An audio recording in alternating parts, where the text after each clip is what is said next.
Tout de suite, direction le mondial de l'automobile. Autoroute Info, plein phare sur le mondial de l'automobile. Voilà, on se retrouve une nouvelle fois à Porte de Versailles à Paris pour cette dernière journée concernant la présence d'Autoroute Info sur le stand de l'ASFA, l'association professionnelle des autoroutes et ouvrages routiers qui nous accueille depuis l'ouverture de ce mondial de l'automobile dans le pavillon 2.2. Le mondial qui fermera lui ses portes ce dimanche. Depuis ce matin, plein phare sur la voiture de demain. Le mondial, c'est avant tout la représentation du savoir-faire des constructeurs à travers des prototypes susceptibles de mettre en évidence des lignes, des technologies ou des équipements. Voilà pourquoi la voiture du jour est aussi un prototype. Il s'agit du Nissan Terra. Avec ce véhicule, la marque Nippon présente à la fois le futur de ses crossovers et son savoir-faire en matière de piles à combustible. Ce concept Terra cache également à l'intérieur plusieurs surprises. Étienne Henry, vice-président de la marque Nissan en charge des véhicules électriques et du planning produit, s'exprime au micro de Florent Collange. Terra, c'est l'avenir pour Nissan. Et ça sur deux aspects essentiellement. Le premier aspect, c'est son mode de fonctionnement. C'est un véhicule à pile à combustible, donc qui en fait fait partie de la grande famille des motorisations électriques. La technologie ici est basée sur un réservoir d'hydrogène et les émissions, c'est de l'eau. Donc c'est un véhicule propre, véhicule sans émissions, qui va tout à fait dans la mouvance de ce qu'on a initié avec Leaf. Le deuxième aspect, c'est le design, c'est le concept de ce véhicule. C'est un crossover. On ne peut pas dissocier les crossovers de la stratégie de Nissan. Donc on va certainement retrouver dans les futurs véhicules des signatures design, style, comme les phares, la calandre, des choses comme ça qui préfigurent les Nissan de demain. À l'intérieur, ce concept Terra est également un véritable laboratoire technologique, preuve que la voiture de demain sera inéluctablement communicante. Étienne Henry. Indéniablement, l'aspect télématique va aller bien au-delà de ce qu'on connaît aujourd'hui avec la radio ou la navigation. On va pouvoir surfer sur Internet, avoir accès à sa page Facebook, recevoir des messages. Ça fait partie de tout un éventail de fonctionnalités supplémentaires. Ce qu'on voit même dans le véhicule présenté, c'est qu'on a une tablette.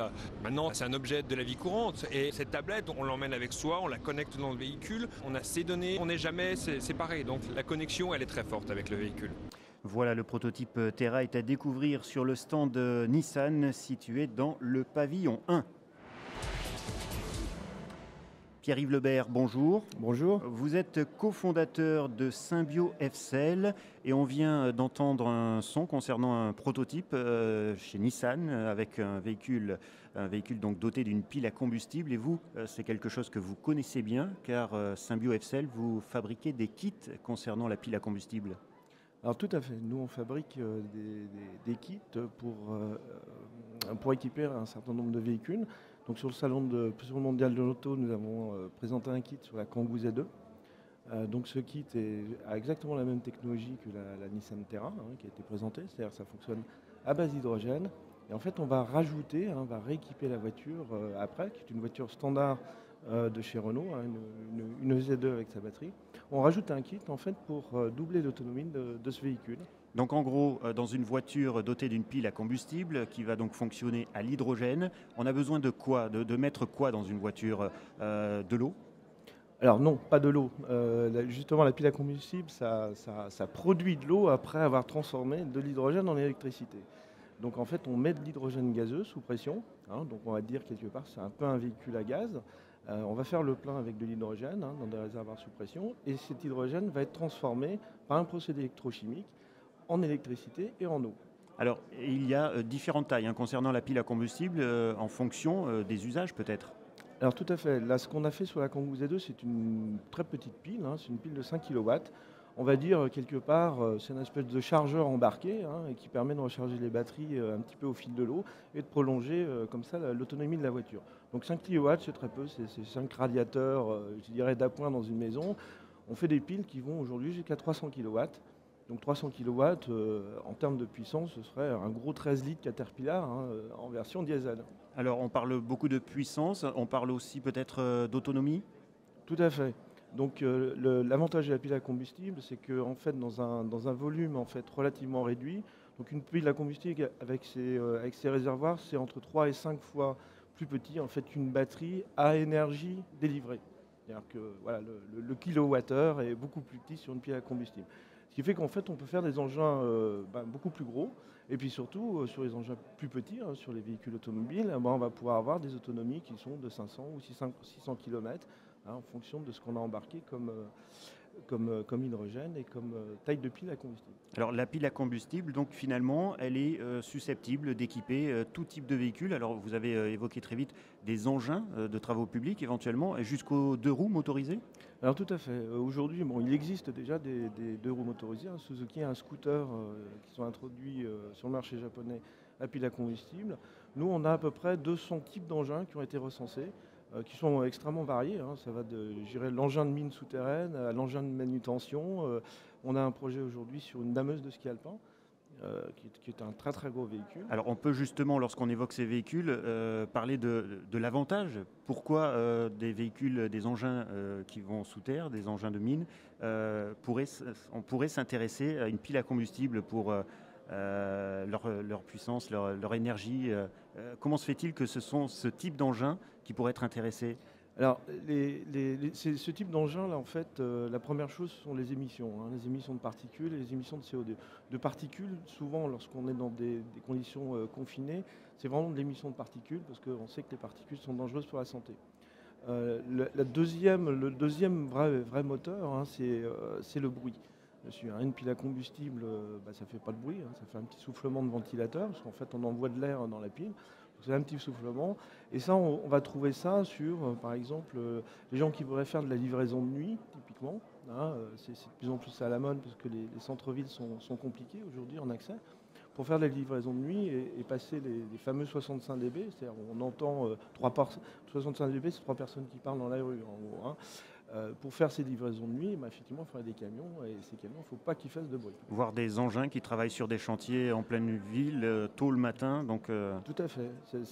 Alors, bien sûr, tout le monde connaît la benne à ordures ménagères qui nous réveille sympathiquement tous les matins, sans parler de la petite balayeuse de trottoir qui vient nous chanter son doux son le matin. Ce sont des engins, effectivement, aujourd'hui, qui sont déjà électrifiables, parce qu'ils sont assez facilement électrifiables, et sur lesquels on peut mettre une pile à combustible et faire tourner une douzaine d'heures sans avoir de recharge. Alors une voiture de type berline qui fait du trajet un petit peu interurbain, hein, quand même, donc pas forcément une voiture urbaine. Quel type de batterie faudrait-il pour avoir à peu près la même autonomie qu'une voiture d'aujourd'hui, une voiture à moteur thermique? Alors aujourd'hui, il y a 2 choses. Hein. Par rapport à la batterie et la pile à combustible, il y a une petite différence. Donc la batterie, en fait, elle stocke de l'énergie. La pile à combustible, elle a converti. Donc en fait, l'autonomie va être donnée déjà par la taille du réservoir d'hydrogène et de ce qu'on emmène. Donc pour donner un ordre d'idée, 1 kg d'hydrogène, c'est à peu près 100 km. Sur la Nissan Terra ou la Hyundai qui est présentée, il y a à peu près 5 kg, ils font à peu près 500 km avec ça. Donc plus il y a de place dans la voiture, donc plus elle est grande. Et plus on peut aller loin. Voilà, exactement. Donc la batterie, elle aura forcément une taille adaptée aussi au véhicule. Voilà, alors après ça, il y a une question de puissance. Donc forcément, on va convertir plus ou moins vite toute cette quantité d'hydrogène. Et là, pour une berline, il faut au minimum une puissance de 40 kW. C'est-à-dire à peu près 60 chevaux. Hein, pour donner. 60 chevaux, c'est le minimum qu'on a pour faire rouler une voiture normalement. Alors puisqu'il s'agit de kit, vous arrivez aussi à estimer le coût de ce kit? Alors aujourd'hui, oui. Alors, ce qu'on maîtrise bien au niveau industriel aujourd'hui, c'est ce qu'on a fait sur la Kangoo. En gros, sur la Kangoo, si on produisait 10 000 voitures et plus, et 10 000 c'est un bon objectif aujourd'hui par rapport au flat qu'on vise. On aurait un coût qui serait entre 6 et 7 000 euros de surcoût en fait sur la voiture, sachant qu'on a une autre caractéristique sur la pile à combustible, c'est que typiquement une fois que la voiture elle part en recyclage, on sait récupérer un certain nombre de pièces, dont les réservoirs, qui eux sont prévus pour 15 000 pleins. Alors là, on est en train de parler d'un système qui semble être un système pour l'automobile de demain, mais en fait, vous êtes en train de nous dire que la technologie est déjà prête? Alors aujourd'hui, oui, nous, on sait la produire, donc on a fait voir un certain nombre de prototypes. Si on est au mondial de l'auto, c'est pour la faire voir, cette voiture-là, et c'est parce que ça intéresse aussi un certain nombre de gens qui souhaiteraient acquérir des véhicules dont l'autonomie par rapport à la Z2 serait doublée pour des raisons opérationnelles. Hein, ce qui veut dire que des constructeurs, voire peut-être même déjà des clients s'intéressent à ce que vous fabriquez? Ah, tout à fait. On a eu un retour très positif d'un certain nombre de clients, déjà avec des rendez-vous, hein, pour des flottes qui peuvent être assez conséquentes. Alors qui sait, vous serez peut-être à nouveau là dans 2 ans avec des véhicules dotés de votre technologie? Ah bah, écoutez, on peut l'espérer, oui, tout à fait. Merci Pierre-Yves Lebert. Je vous remercie. Dans la minute de l'innovation, les constructeurs qui innovent toujours sur le moteur thermique, exemple avec Audi, la marque allemande, développe un nouveau procédé qui provoque l'arrêt du moteur en roulant avec l'aide du GPS et de sa reconnaissance topographique de la route.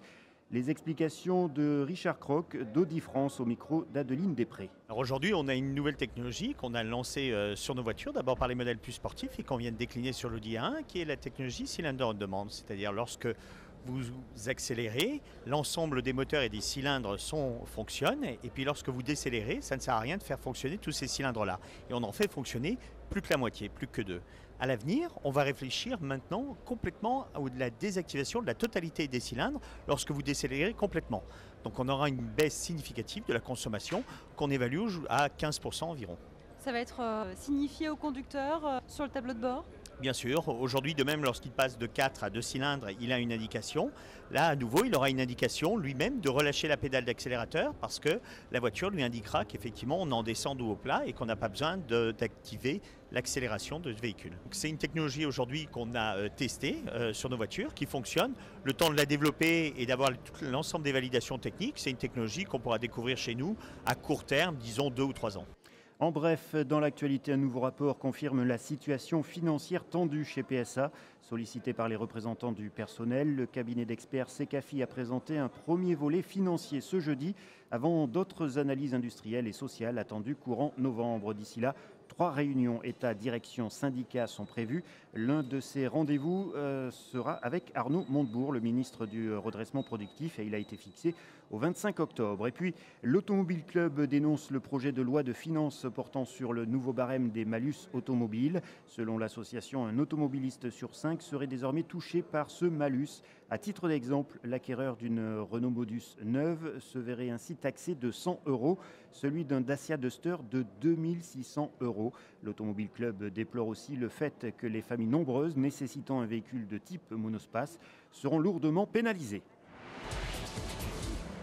Prochain rendez-vous dans 3 quarts d'heure. À 14 h, il sera question de voitures communicantes en compagnie de Florent Collange. En attendant, le mondial de l'automobile est à suivre aussi sur autorouteinfo.fr et sur les réseaux sociaux.